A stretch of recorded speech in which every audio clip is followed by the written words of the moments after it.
بسم اللہ الرحمن الرحیم الحمدللہ رب العالمین والصلاة والسلام علی سید المرسلین اما بعد۔ ایک بھائی سوال کرتے ہیں، کیا کوئی کسی اور کا بیٹا لے کر پال سکتا ہے اور اسے اپنا بیٹا بنا سکتا ہے؟ تو گزارش یہ ہے کہ اس میں کوئی حرج نہیں ہے کہ کوئی انسان کسی اور کا بیٹا لے اور اسے پالے، اس کی پرورش کرے، اس کی تعلیم و تربیت میں اپنا کردار ادا کرے اور اسے قرآن و حدیث سکھائے، اسے دین کا عالم بنائے، اسے قرآن کا حافظ بنائے، اسے نمازی بنائے، تاکہ یہ بچہ اس کے لیے صدقہ جاریہ بن جائے، اس کے اجر و ثواب میں اضافے کا سبب بن جائے۔ اس میں کوئی حرج نہیں ہے، لیکن یہ بچہ اپنے اصل باپ کا بیٹا ہی رہے گا۔ اس بچے کے نام کے ساتھ اس کے اصل باپ کا نام ہی لکھا جائے گا۔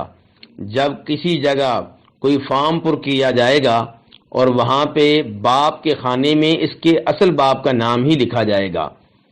جو اسے پال رہا ہے، اس کی تعلیم و تربیت کر رہا ہے، جس نے اس کو لے پال کے بنایا ہوا ہے، یہ اس کا بیٹا نہیں بن سکے گا۔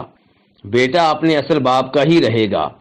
اور جس گھر میں تربیت پا رہا ہے، اس گھر میں اگر بچیاں بھی ہیں تو بالغ ہونے کے بعد وہ بچیاں اس لڑکے سے پردہ کریں گی، وہ اس کی بہنیں نہیں ہوں گی، اور ان بچیوں میں سے کسی ایک بچی سے اس کا نکاح ہو سکتا ہے۔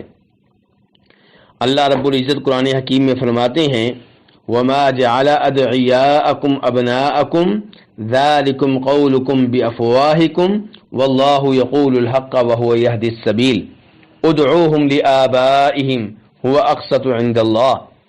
اللہ تعالیٰ فرماتے ہیں کہ تمہارے وہ لڑکے جن کو تم نے منہ بولا بیٹا قرار دیا ہوا ہے، جن کو تم نے لے پالک بنایا ہوا ہے، وہ حقیقتاً تمہارے بیٹے نہیں ہیں۔ تمہارا یہ دعویٰ کرنا کہ یہ تمہارا بیٹا ہے، یہ تمہاری منہ کی بات ہے، اور یعنی کہ حقیقت کے مطابق نہیں ہے۔ اور اللہ تعالیٰ حق بات کہتے ہیں اور اللہ تعالیٰ سیدھا راستہ دکھاتے ہیں۔ ادعوہم لآبائہم، تمہارے ہاں جو لے پالک ہیں انہیں ان کے باپ کی طرف منسوب کر کے پکارو۔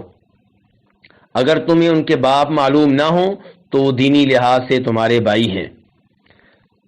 اس آیت کے نازل ہونے کے بعد نبی صلی اللہ علیہ وسلم کی نسبت سے زید بن حارثہ کو زید بن محمد کہا جانے لگا تھا، تو اس آیت کے نازل ہونے کے بعد لوگ انہیں دوبارہ زید بن حارثہ کہنے لگے، یعنی کہ اس آیت کے نازل ہونے سے پہلے نبی علیہ السلام نے انہیں اپنا منہ بولا بیٹا قرار دیا ہوا تھا، اور لوگ اس لیے کہتے تھے کہ زید محمد کے بیٹے، زید بن محمد صلی اللہ علیہ وسلم۔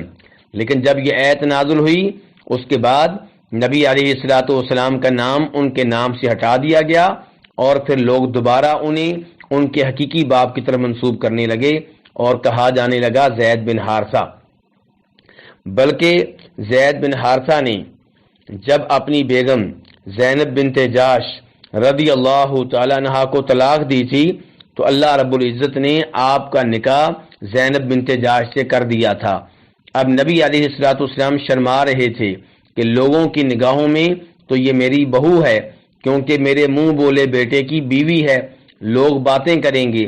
تو اللہ رب العزت نے سورہ احزاب میں وہ آیتیں نازل کیں جن میں اللہ رب العزت نے بتایا کہ ہم نے آپ کا زینب بنت جاش سے نکاح کر دیا ہے، لِكَيْ لَا يَكُونَ عَلَى الْمُؤْمِنِينَ حَرَجٌ فِي أَزْوَاجِ أَدْعِيَائِهِمْ إِذَا قَضَوْا مِنْهُنَّ وَطَرًا، تاکہ یہ ایک سنت بن جائے، ایک طریقہ بن جائے کہ اگر کوئی آدمی اپنے منہ بولے بیٹے کی طلاق یافتہ بیگم سے نکاح کرنا چاہتا ہے تو وہ کر سکتا ہے، اس میں کوئی حرج نہیں ہے۔